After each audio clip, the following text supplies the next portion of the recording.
एक महिला जो नागपुर से लद्दाख घूमने के लिए गई। भारत और पाकिस्तान के बीच जिस वक्त ऑपरेशन सिंदूर चल रहा था, तनाव चल रहा था, ठीक उस वक्त नागपुर से आई। पहले पंजाब गई, पंजाब के जो सीमावर्ती इलाके हैं उनमें घूमी। उसके बाद वो लद्दाख की ओर चली गई। वो अकेली नहीं थी, उसके साथ था उसका 12 साल का एक बेटा। नागपुर से जो महिला आई थी वो कौन थी और आज वो है कहां, ये एक बहुत बड़ा रहस्य बना हुआ है। नमस्कार, स्वागत है आपका द फोर्थ स्टेट यूट्यूब मंच पर। मेरा नाम है Ravindra Singh Shora. The fourth state एक कोशिश है निष्पक्ष, निर्भीक, स्वतंत्र और ईमानदार पत्रकारिता की, लेकिन ये आपके सहयोग के बगैर संभव नहीं है। आपसे गुजारिश है हमारे चैनल को लाइक, शेयर और सब्सक्राइब जरूर कीजिए, जिससे हमारा हौसला अफजाई हो। हम लोग लगातार बात कर रहे हैं हरियाणा के हिसार की रहने वाली ज्योति मल्होत्रा की, जो एक यूट्यूब ब्लॉगर हैं और उनके बारे में लगातार खबरें आ रही हैं कि उन्होंने कुछ सेंसिटिव इंफॉर्मेशन या कुछ जानकारियां पाकिस्तान के साथ साझी की। इस वजह से उनको हिरासत में लिया गया है, गिरफ्तार किया गया है और उनसे पूछताछ चल रही है। हालांकि हिसार पुलिस का जो प्रेस नोट आया था बीते बीते दिन, उसमें लिखा गया था कि उन्होंने आतंक के साथ जो है कोई उनका कनेक्शन स्थापित नहीं हुआ है और बाकी अलग अलग जो एंगल्स हैं उन पर काम चल रहा है। हम लोग मीडिया में खूब आ रही है वो खबर, लेकिन उससे भी ज्यादा सनसनीखेज खबर एक और है। नागपुर की रहने वाली एक महिला सुनीता, वो भारत और पाकिस्तान का जब तनाव शुरू हुआ उस वक्त नागपुर से चली और पंजाब आई। पंजाब के सीमावर्ती इलाकों में घूमने लगी, घूमी और उसके बाद चली गई जम्मू कश्मीर। जम्मू कश्मीर जाने के बाद वो चली गई लद्दाख। अब जम्मू कश्मीर भी यूनियन टेरिटरी है, लद्दाख भी यूनियन टेरिटरी है। सुनीता जामगढ़े जो नागपुर के रहने वाली हैं, वो लगातार घूमती रही, लेकिन हैरानी की बात है कि वो अकेली नहीं थी, उनके साथ एक 12 साल का बेटा भी था। अब ये दौर कौन सा है वो आप याद कीजिए। लद्दाख का वो दौर है जब सैकड़ों या हजारों सैलानी लद्दाख के दोनों खित्तों में, लेह और करगिल में फंसे हुए थे। टूरिस्ट आए थे, वो लोग फंसे हुए थे क्योंकि फ्लाइट्स जो थी वो तो जा नहीं रही थी। ऐसी स्थिति में लद्दाख भला कौन घूमने आएगा। वहाँ पर जो टूरिस्ट थे, सैलानी थे, वो बहुत दिनों से परेशान थे कि उनको वापस जाने का मौका नहीं मिल रहा है। उसके बाद उनको वापस भेजा गया।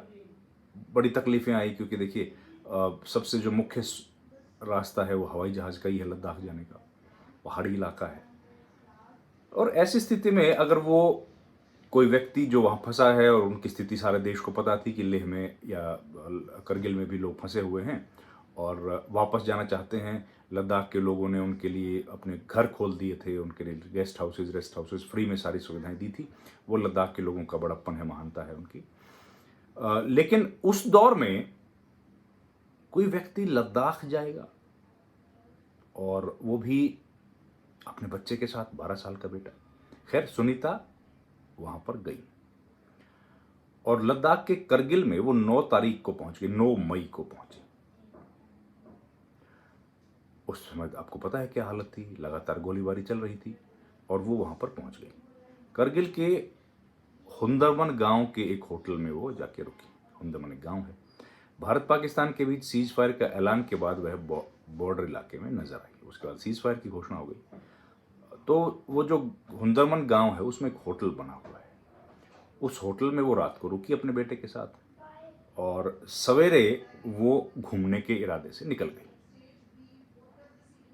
तो शुरू में तो किसी को शक नहीं हुआ, लगा कि ठीक है आ जाएगी, लेकिन उसके बाद वो गायब हो गई। गायब मतलब इतनी गायब कि तब से पुलिस उनको ढूंढ रही है और किसी को अता पता ही नहीं कहाँ चली गई। और वो जो बेटा उनका है उनको वहीं छोड़ दिया, बेटे को साथ लेके नहीं गई। तो तो अब शक ये हो रहा है कि वो कहीं पाकिस्तान की जासूस तो नहीं थी और सुनीता कहीं पाकिस्तान तो नहीं चली गई, क्योंकि जो खबरें आ रही हैं उसमें बताया जा रहा है कि उनके ताल्लुकात पाकिस्तान में थे और पाकिस्तान के कुछ नागरिकों के संपर्क में वो थी। इसलिए संभावना है कि हो सकता है वो क्रॉस करके चली गई हो बॉर्डर में, क्योंकि देखिए लद्दाख का एक हिस्सा चीन से जुड़ा है और दूसरा हिस्सा पाकिस्तान से, क्योंकि बहुत लंबा चौड़ा इलाका है लद्दाख का। तो हो सकता है करगिल जो इलाका है, करगिल के रास्ते से वो, या ये ऐसे आशंकाएं जताई जा रही है, अभी कंफर्म कुछ नहीं, पुलिस ने अभी तक कुछ कहा नहीं है। अब खबर ये आ रही कि इसने जो ये लड़की सुनीता है, उन्होंने पहले भी कई बार जाने की कोशिश की थी पाकिस्तान, लेकिन वो नहीं जा पाई। एक बार तो वाघा बॉर्डर से उनको पकड़ा गया था, वाघा अटारी बॉर्डर, वहाँ से वो बॉर्डर क्रॉस करके पाकिस्तान जाना चाहती थी, उनको पकड़ा गया, उनसे बातचीत हुई तो उसके बाद वापस उनको भेज दिया गया। अब ये चर्चा का विषय बना हुआ है कि वही आखिर वो कहाँ चली गई, और वो भी तब उस दौर में जब अब ये खबरें जो आई हैं वो हैं कि अपने बेटे को अकेला छोड़ दिया, उसके बाद पता नहीं चला। लद्दाख पुलिस ने बच्चे को बेबस हालत में बरामद किया है। डीजीपी वहां पर हैं SD सिंह जामवाल। लद्दाख क्योंकि यूनियन टेरिटरी अलग है, उसके डीजीपी हैं SD सिंह जामवाल। उनका कहना है कि बच्चे को फिलहाल जो चाइल्ड वेलफेयर कमेटी है उनको सौंप दिया गया और वो उसका ध्यान रख रहे हैं। लेकिन 17 मई से सुनीता और इस बीच 17 मई को सुनीता के भाई सुनील ने नागपुर रेलवे स्टेशन पर अपनी बहन सुनीता के लापता होने की शिकायत भी दर्ज कराई। लद्दाख में पुलिस ने इस केस की छानबीन की तो पता चला कि लंबे समय से पाकिस्तानी नागरिकों से अनुचित बातचीत कर रही थी। उसने पहले भी 2 बार बॉर्डर क्रॉस कर, जैसे मैंने बताया, पाकिस्तान जाने की कोशिश की। कुछ महीने पहले वाघा अटारी बॉर्डर पर सुरक्षा बलों ने पकड़ा और पूछताछ के बाद छोड़ दिया। अब ये जो पूरा मसला है, ये इतना चिंता का विषय बना हुआ है या चर्चा का विषय बना हुआ है कि आखिर सुनीता कहाँ चली गई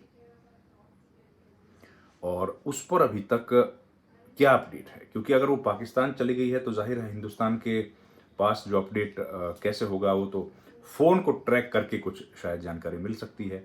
और करगिल में वो गई हैं तो वहां पर भी एक व्यक्ति से शायद पूछताछ की जा रही है, उनसे जानकारी ली जा रही है। लेकिन ये बड़ी हैरानी की बात है कि कोई व्यक्ति, जब टेंशन बढ़ रही है, तनाव बढ़ गया है, बॉर्डर पर लगातार गोलीबारी इधर से भी हो रही है, उधर से भी हो रही है, ऐसी स्थिति में नागपुर से जो बिल्कुल शांत है, दूर है, वहाँ से आएगा, पहले पंजाब के इलाकों में घूमेगा, फिर लद्दाख चला जाएगा। तो ये बहुत हैरानी की बात बनी हुई है। अब इस पर क्या निकल कर आता है, इसमें सब लद्दाख के लोगों की नज़रें बनी हुई हैं और पूरे हिंदुस्तान की नज़र बनी हुई है। अब देखते हैं इस पर क्या खबर आएगी। तब से लेकर आज तक कोई सूचना सुनीता के बारे में अभी तक नहीं मिली है। पुलिस हालांकि अपनी तरफ से काम कर रही है और उम्मीद है जल्दी ही उस पर कोई जानकारी मिलेगी। इस वीडियो में इतना ही। आपसे गुजारिश है, हमारे चैनल को लाइक, शेयर और सब्सक्राइब जरूर कीजिए। आपका बहुत बहुत धन्यवाद।